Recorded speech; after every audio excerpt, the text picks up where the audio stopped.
ತಿಂಗಳಿಗೆ 3,000 ಎಕರೆಯಷ್ಟು ಗಡಿ ಭದ್ರತಾ ಪಡೆಗೆ ಸರೆಂಡರ್ ಮಾಡಿದ್ದಾರೆ. ಒಂದು ಮೇಡಮ್. ಸೆಕೆಂಡ್ ಥಿಂಗ್, ಈಗ ಅಲ್ಲಿಗೆ ಬಂದಂತವ್ರಿಗೆ ಆಲ್ರೆಡಿ ಪಶ್ಚಿಮ ಬಂಗಾಳದಲ್ಲಿ ಮತ್ತೆ ಅಸ್ಸಾಂನಲ್ಲಿ ಇರ್ತಕ್ಕಂಥವ್ರು ಅವ್ರೇನ್ ಮಾಡಿದ್ರು, ಸೇಫೆಸ್ಟ್ ಝೋನ್ ಯಾವ್ದವ್ರಿಗೆ ಕಾಂಗ್ರೆಸ್ ಆಡಳಿತ ಇರ್ತಕ್ಕಂಥ ರಾಜ್ಯಗಳು, ಅಲ್ಲಿ ಹೋಗ್ತಕ್ಕಂಥ ಕೆಲಸವನ್ನ ಮಾಡಿದ್ರು. ನಾನು ನಿಮ್ಗೆ ಅವಾಗ ಹೇಳಿದೆ, ಮತ್ತೆ ರಿಪೀಟ್ ಮಾಡಕ್ ಬೇಡ.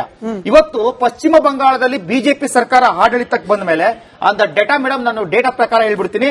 23 ಜೂನ್ 2026 10,000 ಜನರನ್ನ ಬಾಂಗ್ಲಾದೇಶಕ್ಕೆ ಗಡಿಪಾರು ಮಾಡತಕ್ಕಂಥ ಕೆಲಸವನ್ನ ಮಾಡಿದೀವಿ. 8 ಜೂನ್ 2026 4,800 ಜನರನ್ನ ಗಡಿಪಾರು ಮಾಡತಕ್ಕಂಥ ಕೆಲಸವನ್ನ ಮಾಡಿದೀವಿ.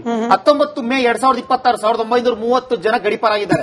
ಸೊ ಅಧಿಕಾರಕ್ಕೆ ಬಂದ ಮೇಲೆ ನಮ್ಮ ಮೊದಲ ಕರ್ತವ್ಯ ಇದ್ದಿದ್ದಂಥದ್ದು ಇಲ್ಲಿರ್ತಕ್ಕಂಥ ಅಕ್ರಮ ವಲಸಿಗರನ್ನ ಆಚೆ ಹಾಕ್ಬೇಕು ಅಂತಕ್ಕಂಥದ್ದು, ಅದನ್ನ ಫೈಂಡ್ ಔಟ್ ಮಾಡ್ತಾ ಇದೀವಿ, ಆಚೆ ಹಾಕ್ತಾ ಇದೀವಿ. ಇನ್ನು ಅಸ್ಸಾಂ ವಿಚಾರಕ್ಕೆ ಬಂದಾಗ್ಲೂ ಸಹ ತುಂಬಾ ಜನ ನಿಮಿಷ ಅಸ್ಸಾಂ ವಿಚಾರಕ್ಕೆ ಬಂದಾಗ್ಲೂ ಸಹ ತುಂಬಾ ಜನನ ಆಚೆ ಹಾಕ್ತಕ್ಕಂಥ ಕೆಲಸವನ್ನ ಮಾಡ್ತಾ ಇದೀವಿ ಮೇಡಮ್. ಅದ್ರೊಳಗಡೆ ಇನ್ನೊಂದು ನಾವು ಮಾಡ್ತಾ ಇರ್ತಕ್ಕಂಥ ಕೆಲಸದಲ್ಲಿ ಮತ್ತೊಂದು ಡೌಟ್ ಇಲ್ಲ.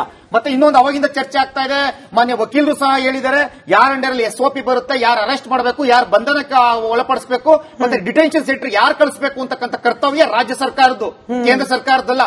ಅಮಿತ್ ಶಾ ಅವರು 4 ಜನ ಮಿಲಿಟರಿ ಹಿಡ್ಕೊಂಡು ಬಂದೂಕ್ ಹಿಡ್ಕೊಂಡು ಇಲ್ಲಿ ಇರ್ತಕ್ಕಂಥ ಅರೆಸ್ಟ್ ಮಾಡಕ್ಕಾಗಲ್ಲ. ರಾಜ್ಯ ಸರ್ಕಾರದಲ್ಲಿ ಇರ್ತಕ್ಕಂಥ ಪೊಲೀಸ್ನ ಅರೆಸ್ಟ್ ಮಾಡಬೇಕು. ಪಾಪ ನಮ್ಮ ಅಬ್ದುಲ್ ರಜಾಕ್ ಅವ್ರಿಗೆ ವಿಚಾರದಲ್ಲಿ ನಗು ಬರುತ್ತೆ. ಯಾಕೆ ಅಂತಂದ್ರೆ ಮೇಡಮ್, ಒಂದ್ ನಿಮಿಷ ಕೇಳಿಸ್ಕೊಡ್ರಿ. ನಮ್ಮ ದುರಾದೃಷ್ಟವಶಾತ್ ನಮ್ಮ ರಾಜ್ಯದಲ್ಲಿ ನಾವು ಇವತ್ತು ಕುತ್ಕೊಂಡು ಡಿಸ್ಕಷನ್ ಮಾಡ್ತಾ ಇದೀವಿ, ನಾವೆಲ್ಲರೂ ವೆಲ್ ಮೆಚೂರ್ಡ್ ಫೆಲೋಸ್ ಇದ್ದೀವಿ. ಆದ್ರೆ ಇಲ್ಲಿರ್ತಕ್ಕಂಥ ನಾವು ಬಾಂಗ್ಲಾದೇಶ ಅಂತ ಹೇಳ್ತಾರೆ, ಅಕ್ರಮ ಬಾಂಗ್ಲಾದೇಶನೇ ಆಗಿರ್ಬೋದು, ಆಫ್ರಿಕಾನೇ ಆಗಿರ್ಬೋದು, ನೈಜೀರಿಯಾನೇ ಆಗಿರ್ಬೋದು, ಪಾಕಿಸ್ತಾನದನೇ ಆಗಿರ್ಬೋದು, ಅಮೆರಿಕದನೇ ಆಗಿರ್ಬೋದು, ಆಚೆ ಕಳಿಸಬೇಕು ಅಂತ ಮಾತಾಡ್ತಾ ಇದೀವಿ. ನಮ್ಮ ದುರಾದೃಷ್ಟವಶಾತ್ ಇಲ್ಲಿರ್ತಕ್ಕಂಥ ನಮ್ಮ ಕನ್ನಡಿಗರನ್ನೇ ಅವ್ರ ಪರ ಮಾತಾಡ್ತಕ್ಕಂಥ ವಾದಗಳನ್ನ ನಮ್ಮ ದುರಾದೃಷ್ಟವಶಾತ್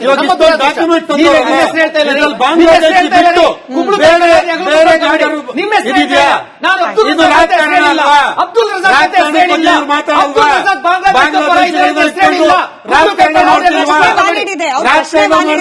ಕೇಳ್ತೀರಾ ದಿಲೀಪ್ ಅವರೇ, ಕೇವಲ ಬಾಂಗ್ಲಾದೇಶಿಗರ ಪಟ್ಟಿ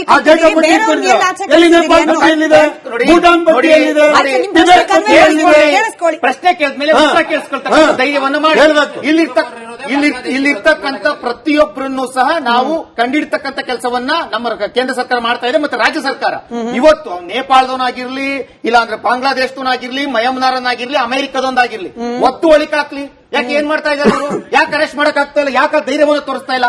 ನಮ್ಮ ದುರಾದೃಷ್ಟವಶಾತ್ ಏನಂತಂದ್ರೆ ಮೇಡಮ್, ಮೊನ್ನೆ BBMP ಕಚೇರಿನಲ್ಲಿ ಕೆಲಸ ಮಾಡ್ತಿದ್ದಾರೆ ಅಕ್ರಮ ವಲಸಿಗರು. ಇದು ನೀವು ನಿಮ್ಮ ಮೀಡಿಯಾದಲ್ಲಿ ತೋರಿಸಿದಿರಿ. ಹಾಗಾದ್ರೆ ರಾಜ್ಯ ಸರ್ಕಾರ ಬರಲ್ಲ BBMP? ಇದಕ್ಕೇನು ಉತ್ತರ ಕೊಡ್ತಾರೆ? ವೀಕ್ಷಕರು ಅವಿನಾಶ್ ಅಂತ ಹೇಳಿ ನಮ್ ಜೊತೆ ದೂರವಾಣಿ ಸಂಪರ್ಕದಲ್ಲಿದ್ದಾರೆ. ಅವಿನಾಶ್ ಅವರೇ ನಮಸ್ಕಾರ. ನಮಸ್ತೆ ಮೇಡಮ್. ಹೇಳಿ ಸರ್, ಏನ್ ಹೇಳ್ತೀರಿ? ಅಕ್ರಮವಾಗಿ ಬಂದು ನೆಲೆಸಿರುವವರನ್ನ ಆಚೆ ಹಾಕೋ ಪ್ರಯತ್ನ ರಾಜ್ಯದ ಕೇಂದ್ರ ಸರ್ಕಾರದ ಅಥವಾ ಇಬ್ರು ಸೇರ್ ಮಾಡಬೇಕಾಗಿರೋದು? ಮೇಡಮ್, ರಾಜ್ಯ ಸರ್ಕಾರ ಕೇಂದ್ರ ಸರ್ಕಾರಕ್ಕಿಂತ ಮೊನ್ನೆ ಒಂದು ಇನ್ಸಿಡೆಂಟ್ ನಡೀತಲ್ವಾ, ಬಾಂಗ್ಲಾದೇಶದಿಂದ ಅಕ್ರಮವಾಗಿ ಬಂದಿರೋರು ನಮ್ಮ ಲೋಕಲ್ ಅವ್ರ ಮೇಲೆ ಕಂಪ್ಲೇಂಟ್ ಕೊಟ್ಟವ್ರೆ ಅಂದ್ರೆ ಇವ್ರು ತಗೊಂಡಿದ್ದಾರೆ ಅಂದ್ರೆ ಇನ್ನೆಷ್ಟು ಮೂರ್ಖರು ಇರ್ಬೇಕು ನಮ್ಮ ಪೊಲೀಸರು ಅಲ್ವಾ? First point. ಇವ್ರಿಗೆ ಸಪೋರ್ಟ್ ಫಸ್ಟ್ ಆಫ್ ಆಲ್ ಬಂದು ನಮ್ಗೆ ಇವ್ರೇನಾದ್ರು ಲೋಕಲ್ ಆಗಿರೋ ಅಧಿಕಾರಿಗಳೇ ಮೇಯ್ನು. ಅದ್ರಲ್ಲಿ ಇವರು ಪೊಲೀಸವ್ರ ಕಂಪ್ಲೇಂಟ್ ಕೊಟ್ರಲ್ವಾ, ಅಡ್ರೆಸ್ ಯಾವ್ದು ಕೊಟ್ಟಿದ್ದಾರೆ? ಬಾಂಗ್ಲಾದೇಶ ಕೊಟ್ಟವ್ರೆ. ಅದು ಕೋರ್ಟ್ ಅಲ್ಲಿ ಇವ್ರಿಗೆ ಹೋಗಿದ್ರು ಜಡ್ಜ್. ಆ ಪೊಲೀಸ್ ಕಂಪ್ಲೇಂಟ್ ತಗೊಂಡಿದ್ನಲ್ಲ ಅವರು ಪೊಲೀಸ್ ಇನ್ಸ್ಪೆಕ್ಟರ್ ಅವ್ರನ್ನ ಯಾರನ್ನ ಸಸ್ಪೆಂಡ್ ಮಾಡವ್ರ? ಯಾಕೆ ಮಾಡಿಲ್ಲ? ಅವಿನಾಶ್ ಅವರೇ, ಹೆಂಗಾಯ್ತು ಗೊತ್ತಾ, ಇವಾಗ ಕ್ವೆಶ್ಚನ್ ಪೇಪರ್ ಲೀಕ್ ಆದಂಗೆ ನಾನು ರಜಾಕ್ ಅವ್ರಿಗೆ ಕೇಳಲಿಕ್ಕೆ ಅಂತಿದ್ದೆ. ವಿಡಿಯೋ ಕೂಡ ಬಹಳ ವೈರಲ್ ಆಯ್ತು ಕೋರ್ಟ್ ನಲ್ಲಿ. ಬಹುಶಃ ನಾಗಪ್ರಸನ್ನ ಸರ್ ಅನ್ಸುತ್ತೆ ಜಡ್ಜ್, ಅದು ವಿಡಿಯೋ ಕೂಡ ಬಹಳ ವೈರಲ್ ಆಯ್ತು. ಬಾಂಗ್ಲಾದೇಶದವರು ಅಲ್ಲಿನ ಅಡ್ರೆಸ್ ಕೊಟ್ಟು ಕೇಸ್ ರಿಜಿಸ್ಟರ್ ಮಾಡಿದ್ರೆ ಹೆಂಗ್ ಮಾಡ್ತೀರಿ ಅಂತ ಹೇಳಿ. ಥ್ಯಾಂಕ್ ಯು ಸರ್ ಕರೆ ಮಾಡಿದ್ರೆ. ಇದಕ್ಕೆ ರಜಾಕ್ ಅವರು ಉತ್ತರ ಕೊಡ್ಲಿ. ಮಲ್ಲಿಗಪ್ಪ ಅಂತ ಹೇಳಿ ಇನ್ನೊಬ್ರು ದೂರವಾಣಿ ಸಂಪರ್ಕದಲ್ಲಿದ್ದಾರೆ. ಸರ್ ನಮಸ್ಕಾರ. ನಮಸ್ಕಾರ ಮೇಡಮ್. ಹೇಳಿ ಸರ್. ನೋಡಿ ಮೇಡಮ್, ಬೇಜಾರು ಮಾಡ್ಕೋಬೇಡಿ. ಈಗ ನಮ್ಮ ಕಣ್ಣು ಮುಂದ್ಗಡೆ ಯಾವ ಇನ್ಸಿಡೆಂಟ್ಸ್ ನಡೀತಾ ಇದೆ ನಮ್ಮ ಕರ್ನಾಟಕದಲ್ಲಾಗ್ಲಿ ನಮ್ಮ ಭಾರತ ದೇಶದಲ್ಲಾಗ್ಲಿ, ಎಲ್ಲಾರು ಕಣ್ ಕಾಣಲ್ಲ ಕಿವಿ ಕೇಳಲ್ಲ ಅಂತ ಕೂತಿದ್ದಾರೆ. ಈಗ ರಾಜ್ಯದ ತಗೊಳ್ಳೋಣ ಮೇಡಮ್. ರಾಜ್ಯದಲ್ಲಿ ಯಾರ್ಯಾರು ಎಲ್ಲೆಲ್ಲಿ ಏನೇನಿದ್ದಾರೆ ಅಂತ ರಾಜ್ಯದ ಈ ಗೃಹ ಇಲಾಖೆಗೂ ಗೊತ್ತಿದೆ. ಈಗ ನಮ್ಮವ್ರ ಮೇಲೆ ದೌರ್ಜನ್ಯ ನಡೀತಾ ಇದೆ ಅಂದ್ಮೇಲೆ ಕೇಂದ್ರದಿಂದ ಬಂದವ್ರನ್ನ ಅರೆಸ್ಟ್ ಮಾಡ್ಲಿ ಅಂತ ಕೂತ್ಕೊಳ್ಳೋಕ್ಕಾಗತ್ತಾ ಮೇಡಮ್? ಇವ್ರು ಮಾಡೋ ಕೆಲಸ ಇವ್ರು ಮಾಡ್ಲಿ, ಆಮೇಲೆ ರಿಪೋರ್ಟ್ ಮಾಡ್ಲಿ. ರೈಟ್ ಸರ್, ಧನ್ಯವಾದ ನಿಮ್ಮ ಅಭಿಪ್ರಾಯ ತಿಳಿಸಿದ್ದಕ್ಕೆ.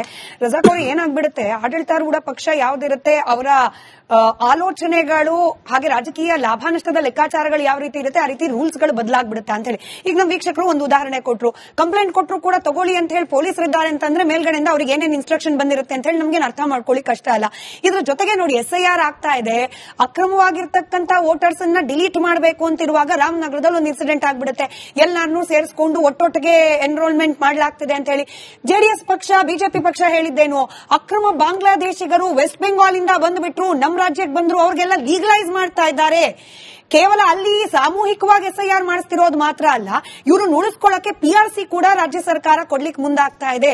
ಅಲ್ಲಿಗೆ ಈ ಸಮುದಾಯದ ಓಟು ನಮಗ್ ಬರುತ್ತೆ ಅನ್ನೋ ಕಾರಣಕ್ಕೆ ಅಕ್ರಮವನ್ನ ಸಕ್ರಮ ಮಾಡೋ ಪ್ರಯತ್ನಕ್ಕೆ ರಾಜ್ಯ ಸರ್ಕಾರ ಹೋಗ್ತಿದೆ ಅನ್ನೋದೊಂದು ಅಭಿಪ್ರಾಯ ಅಂತೂ ಇದೆ. ರಜಾಕ್ ಅವರೇ, ನೀವು ಕಾಂಗ್ರೆಸ್ ಪಕ್ಷದ ವಕ್ತಾರರಲ್ಲ, ಸಮುದಾಯಕ್ಕೆ ಸಂಬಂಧಪಟ್ಟವರು. ಬಿಜೆಪಿಯ ವಾಟ್ಸ್ಆಪ್ ಇನ್ಫಾರ್ಮೇಶನ್ ಅನ್ನ ದಯವಿಟ್ಟು ರಾಜ್ಯದ ಜನತೆ ಮುಂದೆ ದಯವಿಟ್ಟು ಬಿಡಬೇಡಿ. ವಾಟ್ಸ್ಆಪ್ ಇನ್ಫಾರ್ಮೇಶನ್ ರಾಮನಗರದಲ್ಲಿ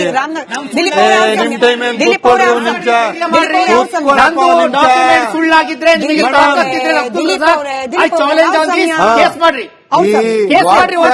ಇನ್ಫಾರ್ಮೇಶನ್ ಬುಡದೆಲ್ಲ ಅಲ್ಲಿ ಬಂದು